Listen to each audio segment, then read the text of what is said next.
This is a funny story, yeah. Go on. So I was there, I was playing football in my academy. I was comfortable. I was in my comfort zone, right? Yeah. Then my mom, she tells me, oh, you're going to London, you're gonna just sign for your national insurance in case you wanna come back in the future, right? Right. So I was like, okay, fair enough. So I'm just going for 4 days, so I don't need to say bye to people, etc. I land on the plane, so Gatwick Airport. My mom is calling me. You need to collect the luggage. And I'm like, what do you mean? I have the luggage with me. He's like, no, go and collect it. I was like, okay. Go there, a massive bag, bro, like this. And I'm like, something's not fishy. I feel like football helped me coping with trauma in my life, right? So I come from a household where I kind of experienced domestic violence, right? Growing up. It's not easy because if you have grown into that, you feel like that's normal. Only when you come out, when you're an adult and you understand, you realize, shit, that's not normal. Eventually, there's gonna be obstacles in life. It's part of it, right? But the obstacles, the battles, is what makes you a great warrior. Yeah. Right? You get stronger. You get more battles. You get harder battles. You get stronger.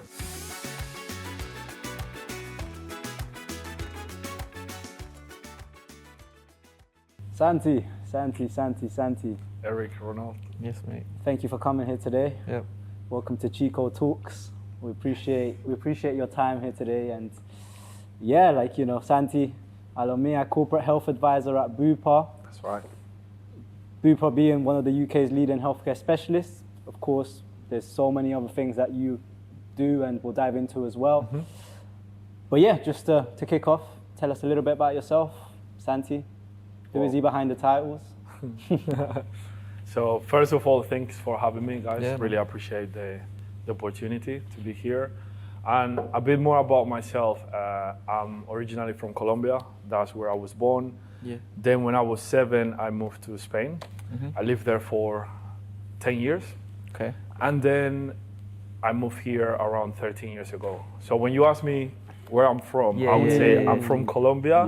But technically I don't know much about Colombia. So it's like, I'm like a hybrid. Yeah. So. I like that, man. So just to feed on that, Yes. I guess moving to like the UK from Spain, was there like a particular goal for you to make that jump? Because I appreciate sometimes when you move from like one country to another, there's certain cultural differences. Maybe you miss friends or family. Did that impact you to a certain extent? Oh yeah. And also to also understand what was that goal? What brought you to the UK? Of course, yeah. So that's a great question. Definitely there was a huge impact there. So it all starts from when I moved from Colombia to Spain. It was a decision that my mom took. Right. So she's always wanted the best for me to have more opportunities, etc. And then she had the opportunity to go to Spain. There was a period where, let's say, the population in Spain was like a bit elderly overall, and they wanted to restructure it. So they opened the borders to get people to work like construction, cleaning, and all that. And then you will be able to have like your passport, etc. So that's the path my mom took. So then when I was 4, that's when she left, and then I went to see her when I was 7. So that was the first stage. Then we continue in Spain. I was playing football there. I was doing I think it's called A-levels over there. Okay. And then eventually, at one point, my mom, she saw that things were not improving. Of course. And then she was thinking about me going uni, etc. And then she had a friend that lived here, and then she just took the opportunity. And then this is a funny story, yeah. What? So I was there, I was playing football in my academy. I was comfortable. I was in my comfort zone, right? Then my mom, she tells me, oh, you're going to London, you're gonna just sign for your national insurance in case you wanna come back in the future, right? Right. So I was like, okay, fair enough. So I'm just going for 4 days, so I don't need to say bye to people, etc. I land on the plane, so Gatwick Airport. My mom is calling me. You need to collect the luggage. And I'm like, what do you mean? I have the luggage with me. He's like, no, go and collect it. I was like, okay. Go there, a massive bag, bro, like this. And I'm like, something's not as fishy. So then, What? then long story short, then on the last day, I already go for a national insurance, everything. She's like, oh, here is the thing. So basically, at that moment, there was some personal circumstances. My parents were splitting up. Okay. So my mom, she was like, I give you two choices. You stay here. My little brother was 2 at that time. Right. And we see whatever happens. Yeah. Start from zero again. Or you go back to Spain with your dad, and yeah, it's your choice. Okay. So my point was to never have regrets. And that's the decision that I took. And I think like it's the best decision I could have taken. That's great. Listen, man, I'm happy like, and then it's worked out. You're good. You're stable here. Everything's, good. Yeah. And props to you, man, because like I said before, it's difficult to jump from one country to another and then agreed. having to readapt, I guess, learn the language as well, I assume, Yeah. etc. So props to that, man. Thank you. Yeah. Appreciate it. In terms of like your living abroad, Yeah. how has that shaped your identity? Like from your identity in Spain to identity in the UK? I think more than identity, it was more about mindset, right? Because when you are joining a new culture, new environment, or a new country, Yeah. you need to be more open-minded. You need Okay. to be more flexible, and that requires you to step out of your comfort zone, right? So for me, it would be like things with language, for Yeah. example, right? It's not the same if you study English in Spain, that when you come back, you come here and you see all these different accents, and you're like, what is going on? Yes. Yeah. Yeah. Then even the banter that guys have over here is different. Yeah. Food is different. Yeah.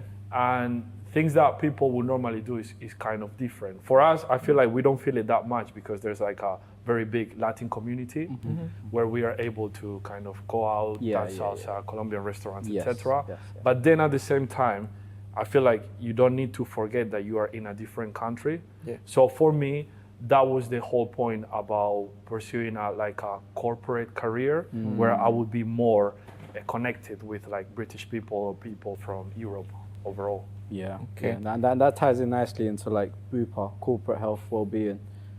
Tell us a little bit about your role. What does it look like?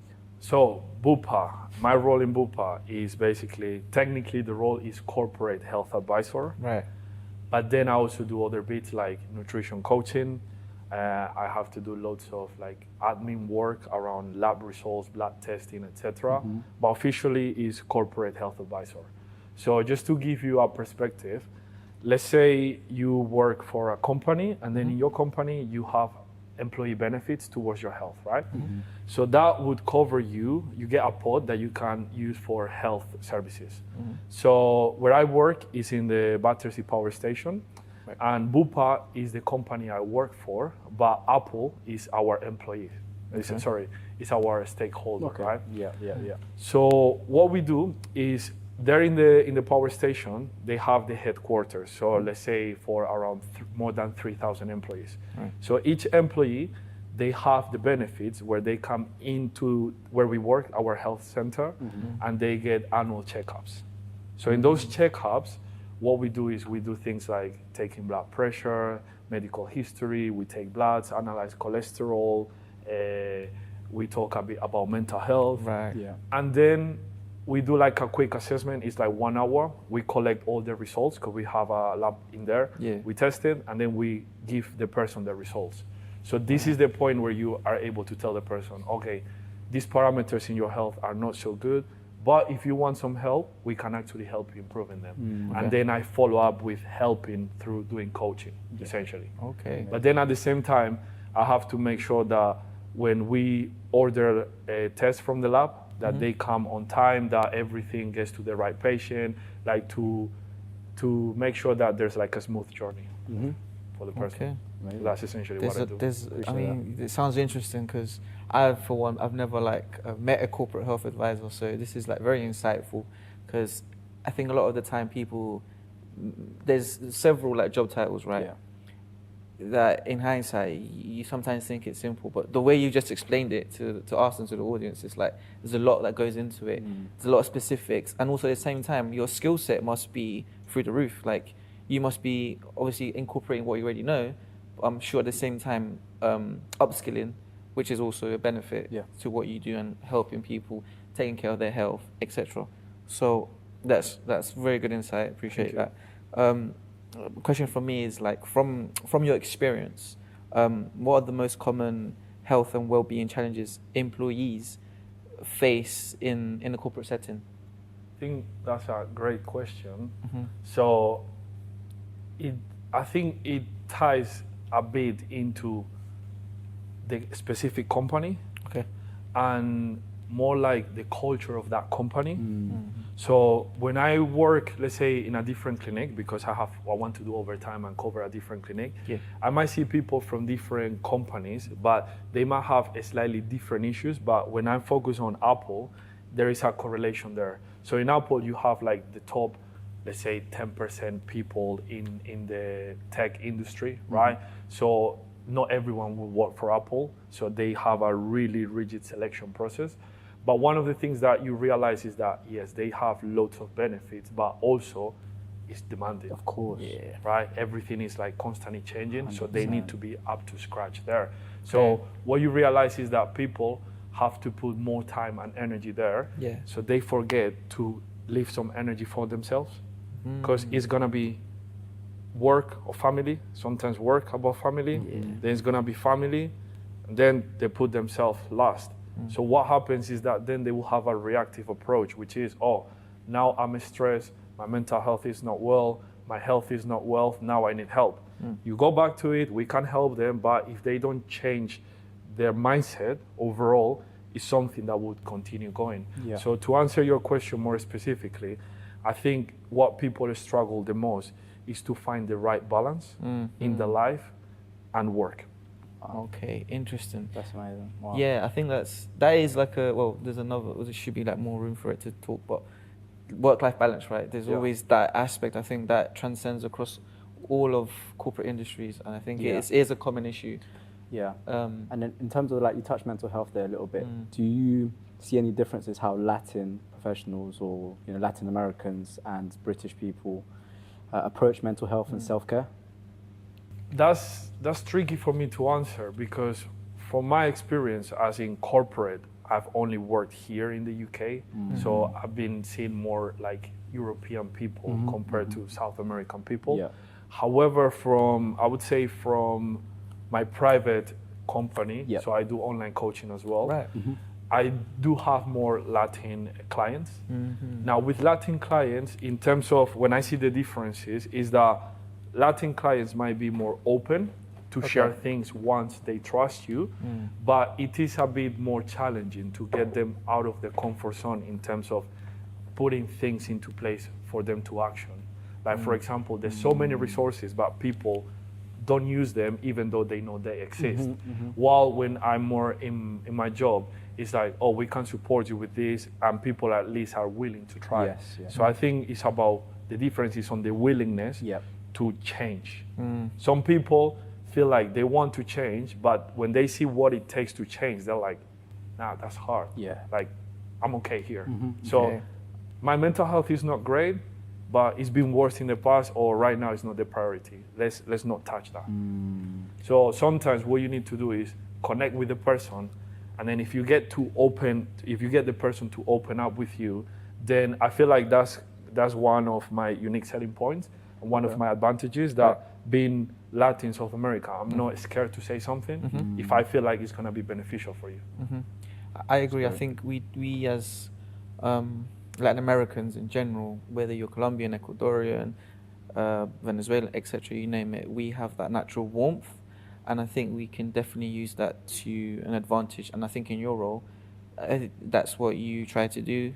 Yes. And that's very good, because you're right. I think a lot of the time, Latin Americans, they feel like there's a level of trust, there's a trust barrier, so to speak, quote. Yeah. So you have to find a way to build that. So that's good. You naturally have that skill set, and then, you work from that. Yeah. Great. No, I agree. Yeah. I agree. In terms of like just moving to personal habits, and a bit of culture, what simple daily habits do you currently do, and would you recommend, to busy professionals? Okay. Man, you guys have such amazing questions. These are full questions, man. This wasn't ChatGPT. Bro, we're picking your brains today, man. Yeah, we need to share these nuggets today with everyone, man.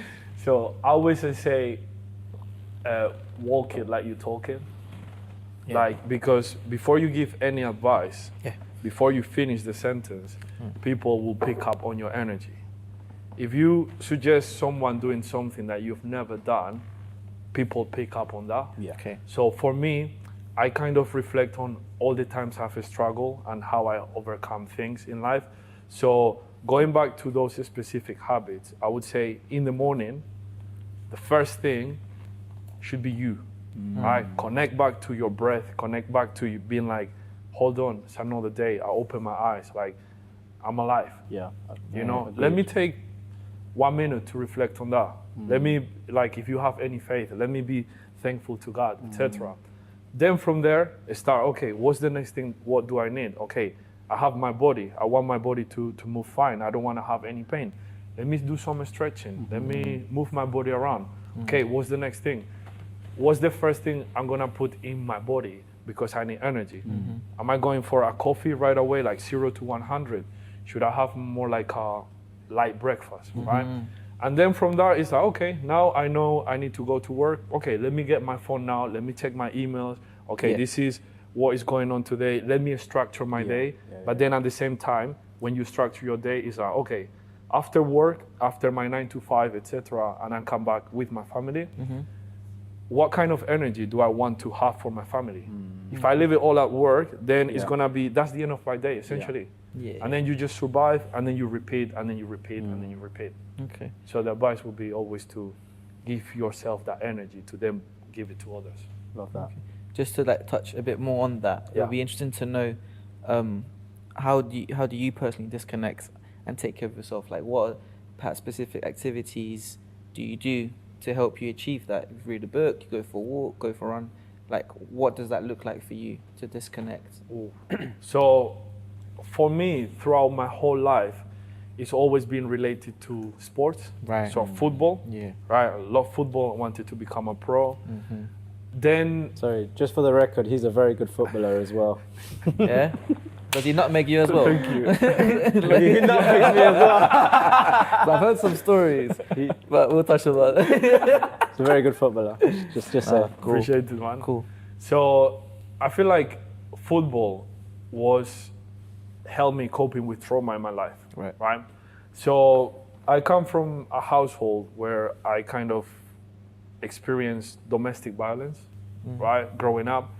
It's not easy because if you have grown into that, you feel like that's normal. Only when you come out, when you're an adult and you understand, you realize, shit, that's not normal, right? So for me, it was a way of distracting because my nervous system was all over the place. Like where I would get home and I wouldn't know if my parents were arguing, if it's gonna be peace at home, etc. So what I would do is I would go to the park and play football. I could go from 12 noon. My mom had to come and call me at 10 p.m. All I wanted to do was play football and be out of the house. Yeah. So then that's something that was channeling as soon as I was growing up. Eventually, I couldn't do football as much. I had a few injuries, etc. Then I transitioned into the gym. And then I felt like I became in love with the gym because it's like you give your bad energy, you know, you give like your stress and then you come recharged. But then every time you do it and you repeat, you feel like you're resilient, you're getting stronger. So for me, exercise is key. But now, I'm not saying football specifically or gym. It could be any sort of exercise. Movement in general. Movement in general. But that's what works for you and as in Personally, Okay. So for me, it's that, and also it's having a space of not doing anything and not feeling guilty about it. Right, interesting. So sometimes when you try to, let's say, meditate, right? Some people force themselves into meditation. It's not gonna work because you're forcing it. When you start and then you see like, so let's say let's do something, right? I'm gonna be quiet, and then for 10 seconds, okay?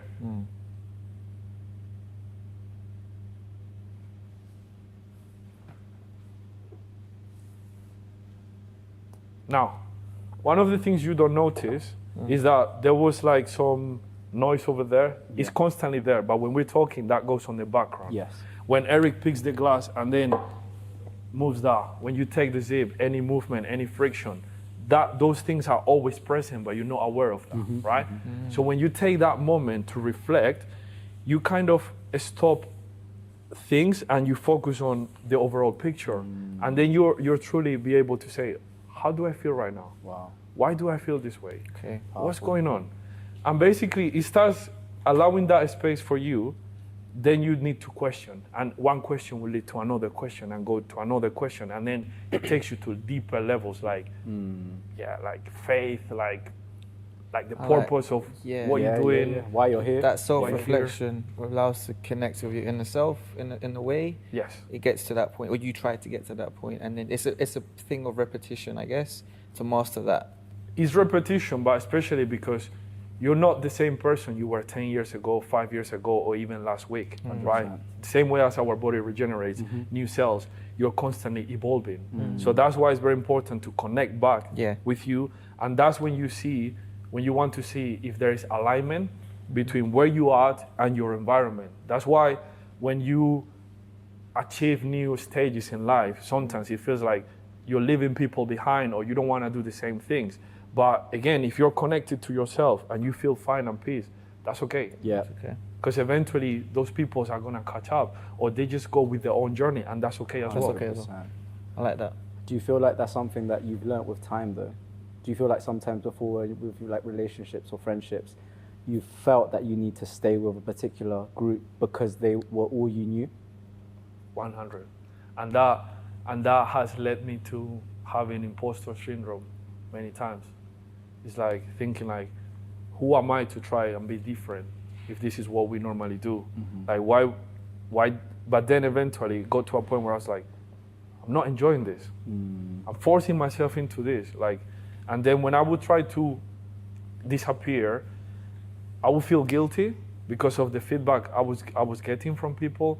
Like, you're not the same, you're changed, etc. But it's like, yeah, but I'm trying to navigate this, right? Then I had to unpack a lot of trauma, like heavy trauma that you only realize once you are still in quietness. You're like, wow, that was a lot. Like, and then you become proud of yourself, you know?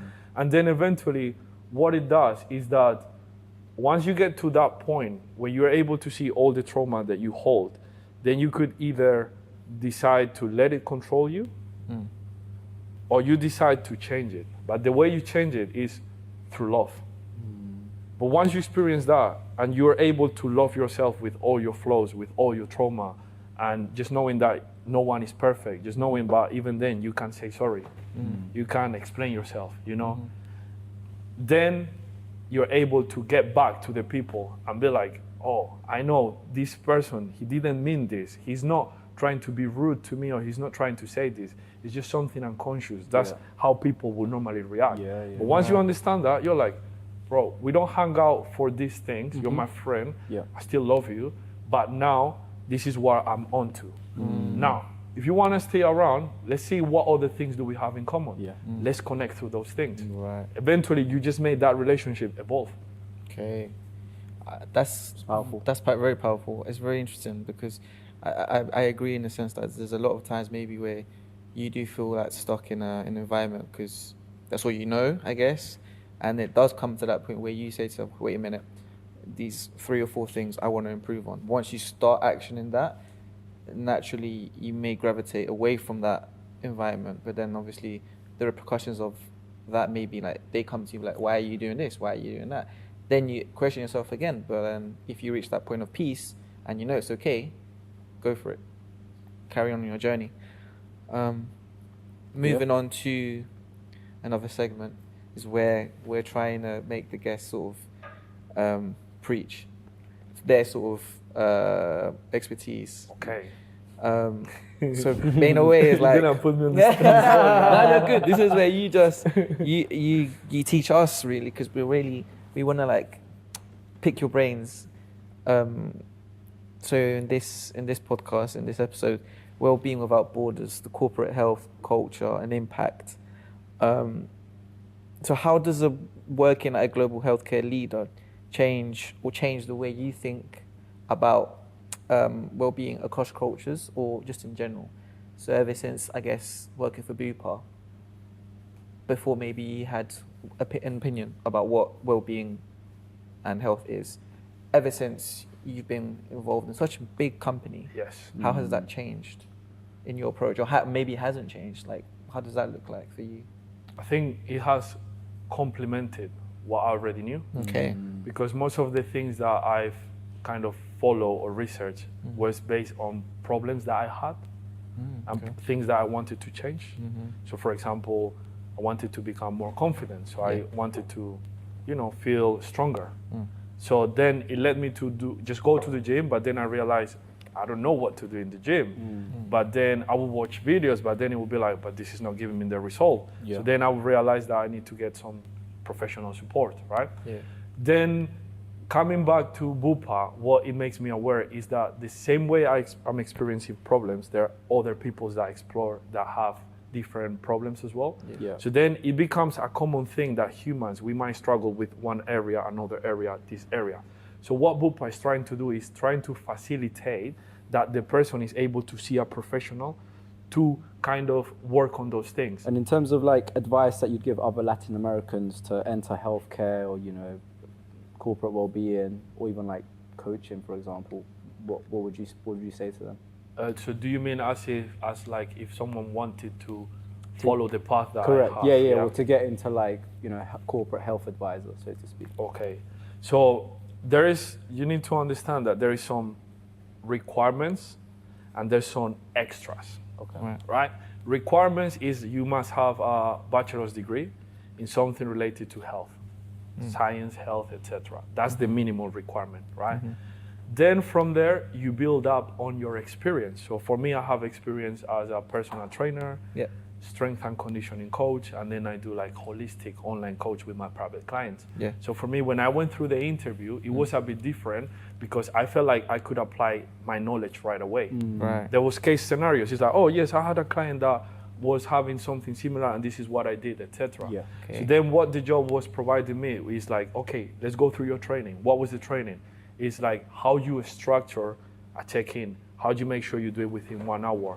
How do you take bloods from people safely? How you're compliant with everything that you do and results? How you interpret these results, what they mean? And then from there is ongoing kind of development. But one of the things that is just coming to my head, which is what we were discussing sometime, that you became a mentor, right? So I would say mentorship is great. 100%. Because what you get from there is you don't get like, let's say if you go on LinkedIn, you see a job offer and you see what the requirements are, etc. And then you could take or no. But if I go to my friend Eric and be like, yo Eric, about your job, it's like, what's your experience like? What was your expectations? What can I do? Eric will be like, instead of telling you this is what you like a normal person would do to get there, the person might be like, hold on, tell me where you are at the moment. What would be the next step? Once you've taken that, what's the next one? When you've taken that, what's the next one? And then when you are about going to your final bid, just think about it's a big competition. You need to compete with British people, national people, So it's like, what is the thing that makes you stand out? True. When you reflect back, you're like, hold on, I had a lot of things going on that I was able to address. Right, interesting. That's what says the difference. That mentoring, I agree. Like, Eric was a mentor for Empower Latam, and I had the mentor as well, and that really gave me that, what you just explained perfectly. I would see a job on LinkedIn, I'm like, But then I would speak to him, and he'd be like, okay, exactly where are you at? What do you want to achieve? Where do you see yourself in 5 years? What skills do you have now? What skills do you want to build right now, etc., etc. And that gave me a bit more confidence, and also trial and error, because there was a lot of interviews 100%. that I didn't get past, 100%. but then there was others that I did, and then you pick up on that. You lose that fear, I guess. 100%. To put yourself out there. 100%. And So I think anyone watching it, the message is very clear. Like if you don't have a mentor, try and find one, Yeah. regardless of what industry or someone more experienced in what it Yeah. is you want to do, or just get out there and network. And even I think for the more experienced guys, I think I would say still get a mentor. Yeah. Like even myself, like I've got a mentor, and I Yeah, would yeah, say yeah. like You I'm never- learning you every never stop day. learning, right? You learning always learn something Yeah. every day, because it's like you've got up to a certain point, but then it's like you want to get to the next level. Exactly. So what do you need? You need someone that's been there as well. So I think it's just that humility and humbleness to recognize, which sometimes can be hard. Obviously, if you haven't done it before or it's new to you, but just putting yourself Yeah, out there and willing sure. to learn is. But I think touching on that, it's not that it's hard, it's that people think it's hard because either they have no expectations or they have the wrong expectations about it, right? And that's why feedback is so important. Agreed. Even if you go through an interview Yeah. and you don't get it, in the interview you get a chance to ask questions. I've gone to many interviews where, let's say I'm following the next step, but for me would be management. Yeah. But for me, I really love being connected to people, so not necessarily I want to go into management. I applied anyways, and I went through that interview. What I realized is that my expectations and what the role itself was were completely different. Right. I didn't go through the interview, but I asked for feedback. Yeah. And the feedback was like, literally was the feedback, like, if you were to apply to this same interview again next year, you get 100% because you know all the answers. But now I'm like, okay, I know the answers, I know that I could get the role, but it's not matching the expectations of what I want to achieve there. got it. Yeah. Interesting. That's That's powerful. that's powerful. I think Yeah. feedback is very key because then you sort of align to what you want in that moment. 100%. And if that in the moment, and also if it's aligning that trajectory that you already see for yourself in a way, Yes. Yeah. and Yeah. if it's not, then If it's not, it's you're not, right? you're your best. You Yeah. know, you know yourself. So Exactly, you say yes or Yeah, no to that's it. great, man. There you go. Cool. Cool. So we'll move on to then one of the final segments. It's quick fire round, so rapid connections. So we're going to be asking you one word questions. You need to answer with one word. Yeah. You can't think about it too long. So whatever comes to mind first is the answer you need to give us. Okay, Yeah? I'll see if my Spanish brain doesn't kick in. You might need to add some subtitles. All right, I'll kick off. Cali or Cartagena? Cali, Straight away. Jack of all trades or master of one? master of one. Master of one. Interesting. Okay. Why? Because once you master one thing, you're like already there on that, and then from that thing you could see from the thing that you master what can you improve there, and then that will lead you into other Yeah. To options. other things. Okay. I hear that. Cool. Body weight training or lifting weights? Talk to us. Movement. That's not an option. Oh. This, like in the past, well, let's make it quick. Body Body, weight. yeah? Body weight. Love yes. that. Okay. Money or time? Time. Why? Preach. Oof. Time. Yeah. Okay. Let's say it's your last day on earth. Mm-hmm. Say you just got 24 hours Yep. left. Okay? And you know that tomorrow you're not gonna wake up anymore. Yeah. You have 24 hours time. Now that time doesn't have any value. If someone comes to you and be like, hold on, if you do this for 1 hour, etc., I'll give you $1 million. Yeah. At that point, you're not thinking about that. Like all the things that we normally care about in life, you're just thinking about, I just want to be in peace, just want to go with my family, I just want to take some things, etc. So if you use your time wisely, you can generate lots of money. 100%. Yes. But having money, sometimes, depending on how you use it, can get you more time. It Yeah. might get you more quality of time, but it can get you more time. Okay. I think that's Powerful. like very powerful and insightful because I feel like a lot of the times, yeah, you're right. When you start to get a certain amount of opportunities where perhaps money, I don't want to say like it overpowers you, but to a certain extent, people become a bit more greedy, I guess. And it's very dangerous, I think, going down that path. Of course, it's a useful resource to have more of it, but I think time, you need to make use of what we have today. Yes. That's more valuable. Yeah. I personally, that's my opinion, but I totally agree. Like, wherever you are in that moment, make use of it, because 24 hours a day, so you have, structure it, prioritize, and then delegate the things that you have to do, right? So, yeah. Local impact or global impact? Global impact all the way. Love that. Oh, cool. Okay. Ask this last question. Would you prefer to have every month For a year. for a year, sorry, every month for a year, 10K or 120K cash right now, and what would you do with it? I'll go with the first option. Okay. What would you do with that So money? 10K every month. 10K month for a every year. month. Yeah. 10K every month gives you stability, Mhm. which gives you peace. Yep. When you operate in peace, the decisions that you make are gonna compound the ideas that you have. And for me, it's all about, for example, through my experience in corporate, as a health advisor, I see some huge gaps in the market that no one is addressing. Okay. When you say the holistic approach to people, is like, okay, let's say people, they need to work on themselves. What happens they need to do if they have to go to the gym, etc. They need to know what they're doing. They need to outsource a coach or a personal trainer. They say people, then they need to also have a good nutrition there, but they don't know how to. They're gonna either subscribe for a meal thing, or regardless of what they have to eat, they're gonna spend money, whether they eat at work or somewhere close, right? They say people need some space for themselves, like therapy, mental health, etc. Yeah. That's another thing apart. And then let's say people just want to have the confidence, making sure that what they're doing is actually they're on track, etc.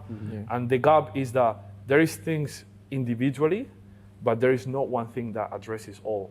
So if we think about working with corporate people, like people have 9 to 5s, then they have their family life, etc. Yeah. They're extremely busy.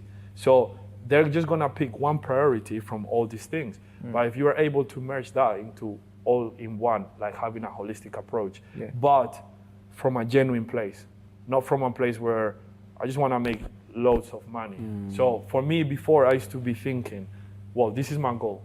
I know I'm gonna be a billionaire, right? But before I used to say, I'm gonna make £1 billion. And then the shift was, I'm gonna help 1 billion people. Yeah. Then I realized that I will get more than my original goal, but then I realized that myself, with the time I have, it's impossible that I can help 1 billion people one by one. Yeah. Yeah. So you need structure, you need a system, you need people, you need a team Yeah. to take that vision globally. So something Yeah. like Bupa has done. That's amazing. Amazing, man. It's amazing. In terms of the kind of just closing out now, reflections, what would you tell your 15-year-old self if he was watching this podcast right now? I would say